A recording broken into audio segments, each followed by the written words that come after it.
Hello dear students, myself Ashutosh sir, lecturer government polytechnic Sheohar. मैं यहाँ आप लोगों को एडवांस सर्वेइंग पढ़ा रहा हूँ और ये एडवांस सर्वेइंग का कर्व चैप्टर का ये छठा वीडियो है। ठीक है, मैं 1 से लेके 5 तक बता दे रहा हूँ कौन कौन से वीडियो बना चुके हैं। सबसे पहला बनाया हूँ मैं इंट्रोडक्शन या सिलेबस ऑफ कर्व। दूसरा वीडियो बनाया हूँ types of curve. Third video बनाया हूँ नोटेशन या डेफिनेशन एलिमेंट्स ऑफ कर्व। चौथा वीडियो बनाया हूँ डेजिग्नेशन ऑफ कर्व। पांचवा बनाया हूँ एलिमेंट्स ऑफ कर्व, जिसमें कैलकुलेशन पोर्शन था। और ये मेरा छठा वीडियो है कर्व चैप्टर का, अकॉर्डिंग टू आपका बिहार स्टेट एसबीटी के अकॉर्डिंग जो सिलेबस है उसके अकॉर्डिंग टू ये छठा वीडियो, ये पॉलिटेक्निक के पॉइंट ऑफ व्यू से है। ओके, तो इस वीडियो को करीब में बढ़ाते हुए मैं ये बताना चाह रहा हूँ कि ये जो नेक्स्ट टॉपिक है क्या आपका है, setting out of curve. Setting out of curve का मतलब क्या होता है, कर्व को कैसे सेट करना है। ओके, तो इसका पहले हेडिंग समझिए क्या मतलब करना चाह रहा है। ये समझिए कि इस टाइप से रोड है। ऑब्वियसली आप जानते हैं कि ये जो हम कर्व चैप्टर पढ़ रहे हैं इसका इस्तेमाल हाईवे में और रेलवे में इस्तेमाल किया जाता है। तो हाईवे और रेलवे में जो इस्तेमाल होता है, तो कहाँ इस्तेमाल करते हैं, कर्व का इस्तेमाल वहां होता है जहां हम लोग डायरेक्शन चेंज करते हैं। मोशन का जो है, हाईवे का जो डायरेक्शन होता है, मोशन डायरेक्शन चेंज करते हैं, वहां इसका इस्तेमाल होता है कर्व का। तो मैं बात कर रहा हूं कि ये स्ट्रेट लाइन था, अब इस दोनों को मिलाना था। आप ऐसे नहीं डायरेक्ट मिला रहे हैं, ऐसा नहीं कि यहाँ कोई गाड़ी जाने वाला यहाँ से टर्न लगा, ऐसा तो है नहीं। तो इसीलिए आप क्या करते हैं, इसको मिलाते हैं, इस टाइप से मिलाते हैं। ठीक है, कर्व आप बनाते हैं कि स्मूथली गाड़ी यहाँ से चले जाए और हमको मतलब कोई भी प्रॉब्लम नहीं हो। तो कर्व सेटिंग आउट करने का बहुत सारा, ऐसे भी आप कर सकते हैं, यहाँ से भी टर्न कर सकते हैं, यहाँ टर्न कर सकते हैं। तो ये अलग चीज है कहाँ से करना है। हमको क्या है कि ऑलरेडी हमको ड्राइंग बन के आया हुआ है, हमारे पास ड्राइंग बन के आया हुआ है, यहाँ से सेटिंग करना है। ठीक है, ये सेटिंग करना है। अब क्या है, ये स्टार्टिंग पॉइंट है T1 है ये और ये फाइनल पॉइंट है T2 है। इस दोनों पॉइंट का लोकेशन हमें पता है। ओके, अब क्या करना है, ये कर्व आपको बनाना, सेटिंग आउट कर्व का मतलब ये कर्व आपको बनाना है। तो कैसे बनाएंगे, तो एक चीज आप एक ज्योमेट्रिकल से सोच सकते हैं कि सर ये एक्स एक्सिस का मान लेते हैं, ये एक्स एक्सिस है और ये हम मान लेते हैं वाई एक्सिस है। ठीक है, तो x 0 0 कोऑर्डिनेट हो गया। तो सर अगर यहाँ x बराबर कुछ डिस्टेंस हो, x1 हो, वहां हमको y1 अगर पता चल जाए तो x कोऑर्डिनेट y1, फिर x2 पे ये पता चल जाए, x3 पे ये पता x तो इसका कोऑर्डिनेट है x1, y1 हो जाएगा, इसका x2, y2 होगा, x3 y3 हो जाएगा। तो इस तरह से अगर पता चल जाएगा तो हम इस तरह से इसको पॉइंट को स्मूथली हम लोग मिला सकते हैं। तो यही होगा सेटिंग आउट करना। ठीक है, इस टाइप को आप लोग सेटिंग आउट करते हैं। समझ पर्पस समझ में आ गया। यही कर्व को, क्योंकि यहाँ तो पता है इसको मिलाना है कि ये यहाँ से मिलेगा, ये यहाँ से मिलेगा, ये मिलाएंगे आपको अकॉर्डिंग टू ड्राइंग, जो आपको ड्राइंग शीट मिला हुआ रहेगा उसके ड्राइंग से मिलेंगे। तो इसके लिए क्या 2 मेथड का इस्तेमाल करते हैं। 2 मेथड है हमारे पास जिससे हम लोग सेटिंग आउट कर सकते हैं, और वो भी क्या है, इंस्ट्रूमेंट के आधार पे। इंस्ट्रूमेंट के आधार पे 2 तरीके से सेटिंग कर सकते हैं। तो हमारे पास इंस्ट्रूमेंट 2 है, एक है चेन है या टेप है, दूसरा है थ्योरलाइट है। तो अगर चेन और टेप की हेल्प से हम लोग सेटिंग करते हैं तो उसमें लीनियर मेथड बोलते हैं, और थ्योरलाइट की हेल्प से कर सकते हैं उसको एंगुलर मेथड बोलते हैं। तो देखिए इसके डेफिनेशन दोनों हम डिफरेंशिएट कर सकते हैं। लीनियर मेथड में हम लोग क्या करते हैं, इंस्ट्रूमेंट यूज करते हैं, चेन या टेप यूज करते हैं। इस मेथड का इस्तेमाल हम लोग कहाँ करेंगे, जहां एक्यूरेसी कम जरूरत पड़ेगा वहां होगा, और जहां शॉर्ट डिस्टेंस की जरूरत पड़ेगा वहां लोग लीनियर मेथड इस्तेमाल करेंगे। और जहां हम लोग अगर एंगुलर मेजरमेंट करना होगा तो उसके लिए हम लोग एंगुलर मेथड में क्या करते हैं, एंगुलर मेथड में थ्योरलाइट का इस्तेमाल करते हैं। एंगुलर मेथड में किसका इस्तेमाल करते हैं, थ्योरलाइट का इस्तेमाल करते हैं। और नेक्स्ट है हमारा क्या है कि एंगुलर मेथड में हमको होता है हाई एक्यूरेसी देता है, जबकि लेस एक्यूरेसी होता है, हाई एक्यूरेसी होता है, यानी मोर एक्यूरेट ये हमको देता है। नेक्स्ट क्या है, ये यूजफुल है शॉर्ट लेंथ के लिए, क्या है लॉन्ग डिस्टेंस के लिए है। तो इस तरह से हम लोग दोनों मेथड देख लिए, और दोनों ही मेथड पे हम लोग एक प्रॉब्लम अथवा हमारे अकॉर्डिंग सिलेबस के अकॉर्डिंग टू लीनियर मेथड को भी बहुत सारे टाइप है वो भी हमने देखेंगे, और एंगुलर मेथड का भी टाइप है वो भी बारी बारी से देखेंगे। हम लोग देखते हैं लीनियर मेथड कितने, हमारे पास 2 मेथड है, लीनियर मेथड है और है एंगुलर मेथड। लीनियर मेथड कितने तरीके से हम लोग कर सकते हैं, तो लीनियर मेथड को भी बांटा गया है 4 भाग में, और एंगुलर मेथड को भी 3 भाग में। तो लीनियर मेथड हम लोग जो डिस्टेंस मेजरमेंट कर सकते हैं वो कौन कौन से और भी मेथड से होता है, तो ये है बाय ऑर्डिनेट्स और ऑफसेट फ्रॉम लॉन्ग कॉर्ड। ठीक है, ऑफसेट आप जानते हैं, चलिए इसे एक्सप्लेन करेंगे, ये आपका सिलेबस में ये मुझे पढ़ाना है, इसलिए मैं उस समय जब बताऊंगा उसे एक्सप्लेन करूंगा। नेक्स्ट है by successive bisection of arches है, आर्च है। नेक्स्ट है बाय ऑफसेट्स फ्रॉम टेंजेंट्स है, और नेक्स्ट है इसके बाद ऑफसेट फ्रॉम कोर्ड्स प्रोड्यूस्ड और बाय डिफ्लेक्शन डिस्टेंसेस। मुझे 4 है हमें पता है, लेकिन आपके जो सिलेबस में है वो यही पढ़ना है, इसलिए मैं इसको एक्सप्लेन कर रहा हूँ, इसी वीडियो में कर दे रहा हूँ। और नेक्स्ट देखते रहा हूँ एंगुलर मेथड ऑफ सेटिंग, इसमें भी है, ये है रैंकिंस मेथड ऑफ टेंजेंट्स या डिफ्लेक्शन एंगल मेथड कहते हैं, या दूसरा है इंस्ट्रूमेंट में थियोडोराइट है और टैकोमेट्रिक मेथड है। ये 3 मेथड है, लेकिन इसमें आपका सिलेबस में सिर्फ रैंकिंग मेथड पढ़ना है, तो इसके लिए मैं हो सकता है सेपरेट वीडियो बना दूं और ये मैं इसी वीडियो में कवर कर रहा हूं। ओके, देखते हैं हम लोग लीनियर मेथड में। सबसे पहला हम बता चुके थे, एक ही हमारे सिलेबस में है, कौन सा सिलेबस में, ऑर्डिनेट्स और offsets from the long chord. पहले बात ये समझ जाते हैं कि ऑर्डिनेट क्या होता है, वाई एक्सिस कोऑर्डिनेट बोलते हैं और एक्स एक्सिस को एब्सिसा बोलते हैं, ये पहले से पता है। तो हम इसे यहां समझाना चाह रहे हैं कि ये हम क्या कर रहे हैं, एक ये हमारा एक स्ट्रेट लाइन यहां जा रहा था, ये स्ट्रेट लाइन जा रहा है, इस दोनों को हमने यहां से कर्व से मिलाए।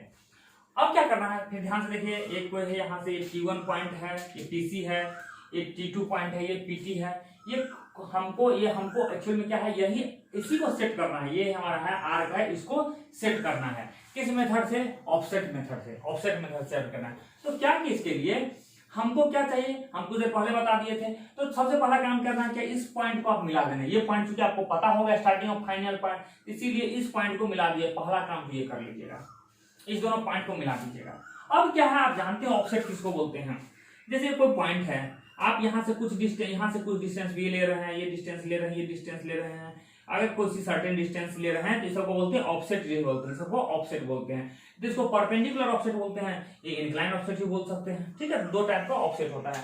तो यहाँ हम परपेंडिकुलर ऑफसेट के हम बात कर रहे हैं या परपेंडिकुलर ऑफसेट ले रहे हैं, तो क्या कर रहे हैं, इस लाइन से हम क्या करेंगे, एक्स कोऑर्डिनेट यहाँ ले लेंगे, ये डिस्टेंस देख लेंगे, यहाँ से ये डिस्टेंस लेंगे, ये कोऑर्डिनेट लेंगे, इस तरह से हम सारा पॉइंट को मिला देंगे तो हमारा ऑफसेट पता चल जाएगा। तो इसके लिए हम क्या कर रहे हैं, कंस्ट्रक्शन कुछ कर ले रहे हैं, कंस्ट्रक्शन कर रहे हैं और समझाना चाह रहा आपको, देख रहे हैं। तो हमने क्या किया, सबसे पहले एक हम लोग आर्क बनाना है, यह अभी रियल में है नहीं, हमको सेट करना है, हमको पॉइंट लोकेट करना है कहाँ क्या है। इसलिए सबसे पहले हम लोग ये यहाँ से ये पता होगा, यहाँ से स्ट्रेट लाइन से गया होगा, रोड गया होगा, यहाँ से ऐसे रोड हो गया, इस दोनों को मिलाना है। तो सबसे पहले इस पॉइंट को हम लोग मिला देंगे, सही है, मिला देंगे। अब मिलाने के बाद क्या करेंगे, तो हम लोग कुछ इसको मिलाने के बाद हम लोग क्या करेंगे, देखिए इसका हम कुछ पॉइंट को डिफाइन करें। तो सबसे पहले इस पॉइंट से फिर क्या कर लीजिए, एक सेंटर भी यहाँ से दोनों पॉइंट को मिला के एक सेंटर फाइंड आउट कर लीजिए और जिसका रेडियस क्या हो, आर हो। तो आर हम लोग मान लेते हैं रेडियस ऑफ द कर्व मान लेते हैं, ओ डिस्टेंस मान लेते हैं मिड ऑर्डिनेट। तो ये हम लोग कैलकुलेशन करने जा रहे हैं, एक्चुअली हम लोग कैलकुलेशन कॉपी पे कर रहे होंगे और फिर उसको ग्राउंड पे हम लोग बात करेंगे। तो मिड ऑर्डिनेट किसको बोलते हैं जानते हैं, पहले डिफाइन कर चुके हैं, इसको बोलते हैं मिड ऑर्डिनेट, ठीक है। ये डिस्टेंस हमारा है ओ है, यानी इस डिस्टेंस को हमने ओ मान लिया, यानी यहां से यहां तक जो डिस्टेंस है ओ मान लिए डिस्टेंस, क्लियर है, ओ डिस्टेंस, यानी जो सबसे क्राउन वाला पॉइंट है, इफेक्ट पॉइंट है, वो हमारा मिड ऑर्डिनेट डिस्टेंस है, मिड ऑर्डिनेट है। ओके, इस तरह से यानी ये डिस्टेंस यानी CD पॉइंट हो गया, ये मिड ऑर्डिनेट, ये हमारा है CD है मिड ऑर्डिनेट। नेक्स्ट क्या है ऑर्डिनेट। अब हम तो ऐसा तो नहीं है कि इस दोनों के, ठीक है, इस दोनों के बीच वाला पॉइंट होगा, यहाँ जहां पॉइंट होगा ये मिड पॉइंट एक्स कोऑर्डिनेट मिल जाएगा, वहां से ये हाइट कितना होगा ये तो हमें पता चल गया। लेकिन इसी ऐसा तो नहीं है कि इसको मिलाएंगे, ऐसे सीधे तो नहीं मिला सकते हैं, तो हमको मिला, क्योंकि ऐसा तो नहीं हम लोग बना रहे हैं, ऐसे तो नहीं बना रहे हैं, तो हमको कर्व बनाना है। और क्या है, ये पैराबोलिक कर्व है, तो कर्व बनाना है, तो कर्व के लिए क्या करेंगे, और भी पॉइंट्स हमें लोकेट करना होगा। तो क्या करते हैं, इस पॉइंट से एक्स डिस्टेंस पे, एक्स से इस सेंटर को हम लोग, पहले सेंटर को हम लोग पता कर लिए कि वाई कोऑर्डिनेट कितना है। अब यहाँ से हम एक्स डिस्टेंस लेफ्ट या एक्स डिस्टेंस राइट भी, यहाँ से भी हो सकता है कि एक्स डिस्टेंस हम इधर जाए और यहाँ पॉइंट पता चल जाएगा, ठीक है, एक्स डिस्टेंस पे भी हमें पॉइंट ये पता चल जाएगा, ये डिस्टेंस कितना होगा, यानी एक्स डिस्टेंस पे जाते हैं तो वाई हमको कितना ये डिस्टेंस होगा, तो इसको हम लोग मान लेते हैं ओ एक्स मान लेते हैं, क्यों, एक्स डिस्टेंस पे है इसलिए, क्लियर है।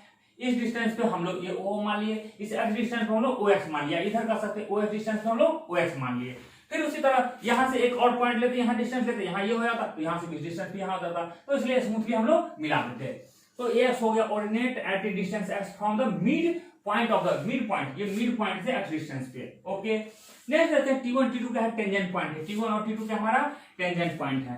Next length of the long code, ये L होता है लेंथ, यहाँ हम लोग length of the long code ये L मानते हैं, यहाँ से आता है, एक्चुअल में जो होगा इसका L हम लोग मानते हैं। और D क्या है, mid point of the mid point of T2 T1 T2 T2 का ये मिड पॉइंट हम लोग मान लेते हैं। C तो हमें पता ही नहीं है, बस थ्योरेटिकली पता है। अब हम लोग क्या करते हैं, हमारा पर्पस क्या है, तो हमारा पर्पस है ओ का डिस्टेंस निकालना। हम पहले बता चुके हैं कि हमको ओ का डिस्टेंस निकालना है, ओ डिस्टेंस निकालना है। तो ओ डिस्टेंस के लिए हम लोग क्या करते हैं, हम लोग करते हैं एक राइट ट्रायंगल की बात करते हैं। तो राइट एंगल ट्रायंगल की बात करते हैं तो देखते हैं यहां से हम देखते हैं हमारा पर्पस क्या है, ओ डिस्टेंस निकालना है। तो इसको निकालने के लिए हम क्या करते हैं, इस ट्रायंगल का हेल्प लेते हैं, इस ट्रायंगल का हेल्प लेते हैं, हम लोग इस ट्रायंगल का हेल्प लेते हैं।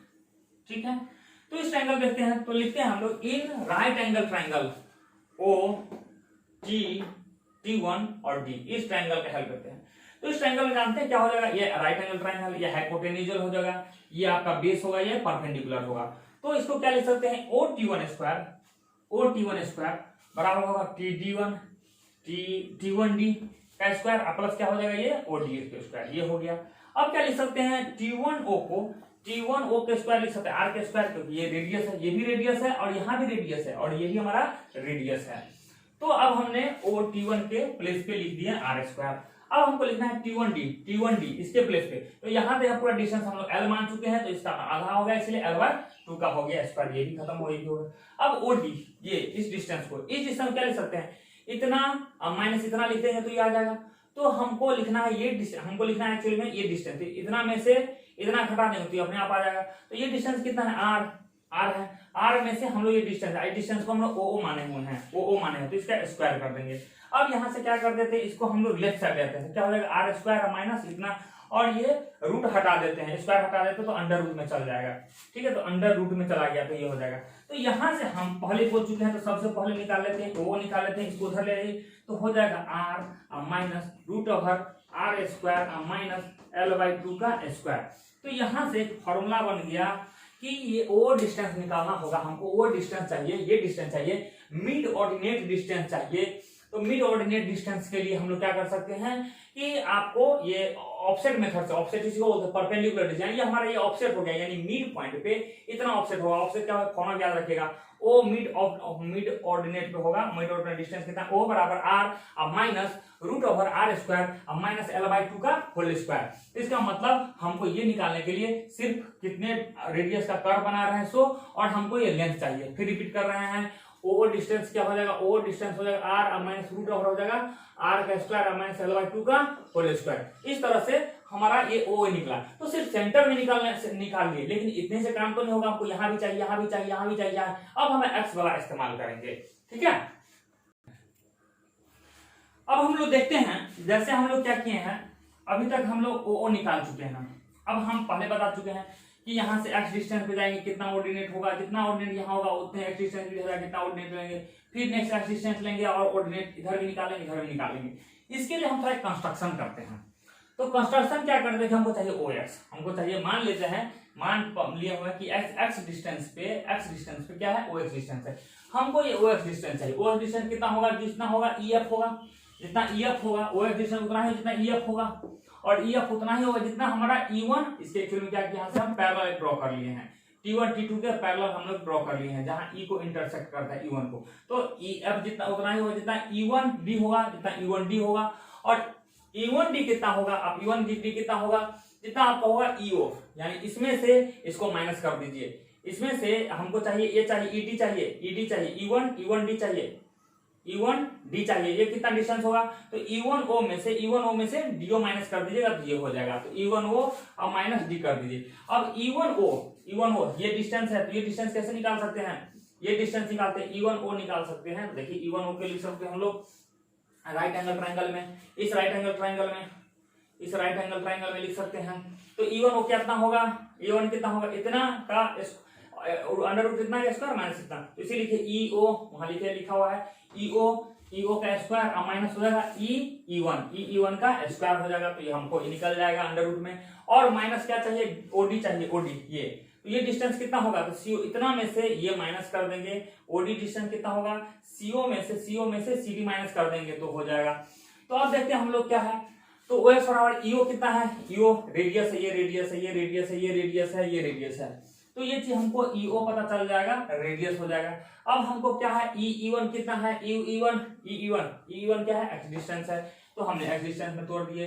अब माइनस है, सीओ कितना है बाबू, देखिए सीओ कितना हमको यहाँ से रेडियस है, रेडियस में से, और ओडी कितना है, ओडी कितना है आपका सीडी कितना है, ओ है। तो इस तरह से हमको एक एक्स डिस्टेंस पे, किसी भी एक्स डिस्टेंस पे कितना ऑर्डिनेट होगा सिर्फ देखते हैं।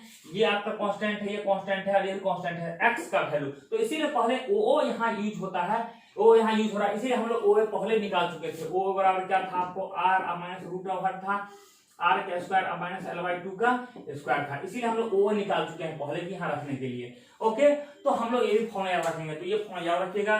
तो ओ का हो गया, और ओ एक्स का क्या होगा, फॉर्मूला हो गया ओ एक्स का रूट ओवर हो गया आर स्क्वायर अब माइनस एक्स स्क्वायर हो जाएगा, और माइनस हो गया आर माइनस ओ हो गया। ये दोनों फॉर्मूला इस्तेमाल किएगा, ये सेटिंग करने के लिए है। तो इस तरह सेटिंग हो जाएगा। जैसे जैसे एक्स चेंज करेंगे, एक्स बढ़ाते जाइएगा, इसका डिस्टेंस घटते जाएगा। जहां से दिख रहा है कि एक्स जैसे से दूर जाते जाएंगे, इसका वैल्यू क्या हो जाएगा, घटते जाएगा, और इसलिए ग्राफ नीचे आ जाता है। तो इस तरह से आप सेटिंग आउट कर सकते हैं। तो ये तो हुआ एक्चुअल मेथड, ये हुआ आपका एक्चुअल मेथड से इस तरह से एक्चुअल डिस्टेंस यहां से पता चल जाएगा। लेकिन क्या है कि एक और मेथड अप्रोक्सीमेट मेथड है, उस मेथड से कैसे कर सकते हैं। हालांकि देखिए इसको आप कैलकुलेटर से निकाल सकते हैं, इसका अप्रोक्सीमेट भी कर सकते हैं बाइनोमियल थ्योरम से। ओके, चलिए अनदर मेथड है अप्रोक्सीमेट मेथड इस्तेमाल करते हैं। अप्रोक्सीमेट मेथड, इसके लिए हम आपको एक सर्किल का प्रॉपर्टी बताएंगे। आपको पता होना चाहिए सर्किल में, इस सर्किल का एक होता है कि दो अगर कोड हो, यानी ए इसका डिस्टेंस अगर x हो, इसका डिस्टेंस y हो, इसका t हो और इसका z हो, तो आप जानते हैं प्रॉपर्टी होता है ट्रायंगल का कि ये कोड इस दोनों इस ना x और y को जो मल्टीप्लिकेशन होता है, जितना गुणनफल होता है उतना ही प्रोडक्ट इस दोनों का होता है, किसका t इंटू जेड का हो जाता है। ये जानते हैं प्रॉपर्टी, इस दोनों का जितना रिजल्टेंट होता है मल्टीप्लिकेशन होता है उतना ही इस दोनों का गुणनफल होता है। आपको ये पता होगा, ठीक है, 9th में पढ़ चुके हैं। उसी तरह से तो यहाँ इसी प्रॉपर्टी का हम लोग कर रहे हैं। इस प्रॉपर्टी का इस्तेमाल करते हुए हम एक प्रॉपर्टी लिखते हैं। तो ऐसा करते हैं कि देखिए हमने क्या किया है, ये एक है आपका ये सर्किल है, यहाँ से सर्किल बढ़ा हुआ, कहीं से एक सर्किल यहाँ से आया होगा पूरा। तो ई एफ को बढ़ाते हुए ई जी को बढ़ाते हुए कुछ इस तरह से एक एच ले रहे हैं, यहाँ से होगा इसे एच होगा, और वो कहाँ एच होगा, उसके होगा आपका पेरीमीटर पे होगा। तो क्या होगा मल्टीप्लीकेशन, तो ये मल्टीप्लीकेशन देखिए ई जी गुने जी एच, जो दूसरा सेंटर पे पेरीमीटर पे होगा एच होगा। तो ई यहाँ तक कोड, ये एक्चुअली हम दो कोड की बात कर रहे हैं, एक ये कोड है, एक ये कोड को ले रहे हैं और दूसरा ये कोड को ले रहे हैं जहां आपका पेरीमीटर पे आ रहा है। तो ई जी अगुने जी एच, एच वहां है, इसलिए लिखे ई जी अगुने जी एच, वहां लिख रहे हैं जहां पे आपका यहाँ से आएगा यहाँ एच होगा, पेरीमीटर पे होगा, उतना ही होगा। कितना होगा, टी वन जी अगुने जी इंटू टी टू, ठीक है, ये लिख दिए हैं। अब देखते हैं, बात करते हैं। तो ई जी को हम लोग ई जी ही रख रहे हैं, और जी एच को हम लोग क्या लिख सकते हैं, जीएच को लिख सकते हैं, सॉरी ये क्या था आपका जीएच था, जीएच कहां से है, ईजी को ऐसे रखते हैं और जीएच को लिखते हैं, यहाँ जीएच को लिख रहे हैं। तो हम जीएच को क्या लिख सकते हैं, तो यहाँ से ये पूरा एक डायमीटर है, सेंटर से पास कर रहा है, 2r माइनस ईजी लिख सकते हैं, यानी यहाँ से है रेडियस है, तो एक रेडियस यहाँ से एक रेडियस और दूसरा रेडियस यहाँ से, एक रेडियस यहाँ से दूसरा रेडियस, यानी 2r माइनस ये इतना डिस्टेंस को 2r माइनस ईजी लिख सकते हैं। तो 2r माइनस ईजी लिख दिए। अब क्या करते हैं हम लोग, देखते हैं T1G कौन सा हो गया, T1G, इस डिस्टेंस को T1G है, T1G को है, इसको लिख रहे हैं T1F लिख रहे हैं, ये तो बड़ा क्रिटिकल हो गया। हम T1G को T1F लिख रहे हैं, तो ये कब पॉसिबल लिख सकते हैं, ये कब पॉसिबल है कि अगर ये आर्क क्या हो, ये आपका ये है आर्क का लेंथ जो है ये क्या हो, मतलब ये मान के चलिए कि ये दोनों डिस्टेंस क्या है, बहुत ही क्लोज होगा। ये बहुत क्लोज कब होगा, जब ये कोड का डिस्टेंस छोटा होगा, यानी क्या है, L है वेरी वेरी लेस देन क्या है, R से है, कोड क्या होगा, छोटा होगा, तो ये पॉइंट इसी पॉइंट पे आ जाएगा। क्लियर है। तो ये अप्रोक्सीमेट मेथड इस्तेमाल करते हैं जब कोड का लेंथ रेडियस के लेंथ से छोटा होगा, तब क्या होगा, कोड का लेंथ रेडियस के लेंथ से छोटा होगा, तब हम लोग इस्तेमाल करते हैं। ठीक है,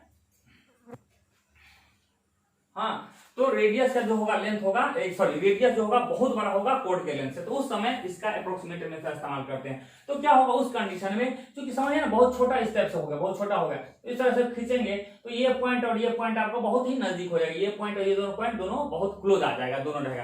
तो उस कंडीशन में T1G उतना ही डिस्टेंस होगा जितना T1F होगा, ठीक है। तो ये T1F लिख दिए और फिर इस तरह से F आ जाएगा तो F इंटू T2 लिख देंगे, F इंटू T2 लिख देंगे। मतलब G जगह G और F दोनों एक ही पॉइंट पे आ गए, इस तरह से हो गया, ठीक है। अब सिंपल सी बात है कि EG हो गया, EG लिख दिया। अब क्या है कि ये 2R हम पहले बोल चुके हैं, रेडियस क्या है, बहुत बड़ा है, बहुत बड़ा में से EG बहुत छोटा है, तो घटाएंगे तो लगभग नेग्लिजिबल हो जाएगा। मतलब एक बड़ा क्वांटिटी से छोटा घटाएंगे नेग्लिजिबल होगा, इसीलिए इसको जस्ट लिख देंगे 2R लिख देंगे और इसको T1F लिख देंगे और F T2 लिख देंगे, जो का क्यों हम लिख देते हैं। अब सबका वैल्यू पुट कर देते हैं। EG कितना था आपका, EG E और G ये डिस्टेंस, EG डिस्टेंस यानी वर्टिकल डिस्टेंस है। ये हमारा क्या है, EG वही G डिस्टेंस होगा जितना E डिस्टेंस होगा, EF का डिस्टेंस होगा। और EF का डिस्टेंस कितना है, यहाँ EG को EF भी लिख सकते हैं, ठीक है, EG को यहाँ EF भी लिख सकते हैं, क्योंकि ये डिस्टेंस आप इसी पॉइंट पे आ गई, वर्टिकल बन गया, तब हमारा हो गया OX डिस्टेंस आ गया, 2R का 2R हो गया। अब T1F लिख रहा है, T1F ये T1F। तो इस केस में हम तो इस केस में जब पढ़े थे तो उस समय x ये डिस्टेंस हम लोग लेते थे, x ये डिस्टेंस लेते थे, यानी सेंटर से इधर की डिस्टेंस x लेते थे। लेकिन अप्रोक्सीमेट मेथड में इधर से हम लोग ये ओरिजिन से इसको हम लोग x डिस्टेंस ले रहे हैं, यानी इस केस में ये हमारा डिस्टेंस है x है, तो हम लोग लिख रहे हैं x लिख रहे हैं। तो ये टोटल लेंथ l है, तो ये x हो गया, तो इधर से इधर कितना हो गया, l माइनस x हो गया, ठीक है, l माइनस x हो गया। तो इस दोनों का मल्टीप्लीकेशन लिखे हैं, यहाँ से OX निकाल सकते हैं, तो x हो जाएगा L minus x bye 2R होगा।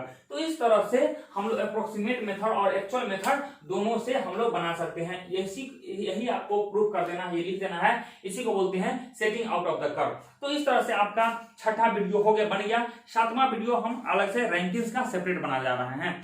तो आपका काम क्या है, इतना पढ़ाने के बाद आप लोगों को पता है क्या करना है, लाइक करना है, सब्सक्राइब करना है, कमेंट करना है, कैसा लगा, आप अच्छा बुरा जो भी होंगे, आपको अच्छा लगा या बुरा लगा जो भी हो, मुझसे आप कंसल्ट करेंगे कि सर बढ़िया है, आपको इस और बढ़िया एक्सप्लेनेशन करना चाहिए था। मैं आपको लिए नेक्स्ट वीडियो में और भी अच्छा से इंप्रूवमेंट करके लाऊंगा, लेकिन जब तक आप कमेंट नहीं करेंगे मुझे पता नहीं चलेगा। इसलिए आपका जिस तरह मेरा काम है, दायित्व है, मेरी रिस्पॉन्सिबिलिटी है आपको नॉलेज दूं, तो आपका इतना तो हक बनता है, क्योंकि आपको इसके लिए पैसे नहीं लगते हैं। आपका काम क्या है, आप कमेंट करेंगे, लाइक करेंगे, वीडियो अच्छा लगता है तो दोस्तों में शेयर करेंगे, और कुछ भी अगर अच्छा नहीं लगता है तो कमेंट करके मुझे आप लोग सुझाव देंगे कि क्या इसमें इंप्रूवमेंट किया जाए। Thank you.